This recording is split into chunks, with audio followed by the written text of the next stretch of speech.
කසාද බඳින්න පුළුවන් බැරිද? දරුවොත් හැදියයි සහෝදරයෝ හැදියයි සහෝදරයෝ හදන්න බෑ. අම්මා තාත්තා හැදියයි අම්මා තාත්තා හදන්න බෑ. අර ළඟම ඉන්න ඕන පිරිසක් ඈත් වෙලා වගේ නැත්.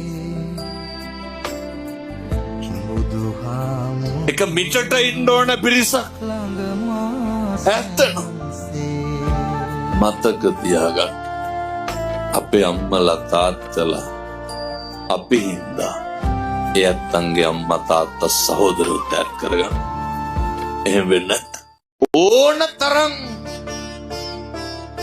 කසාද බඳින්න පුළුවන් බැරිද? දරුවොත් හැදියයි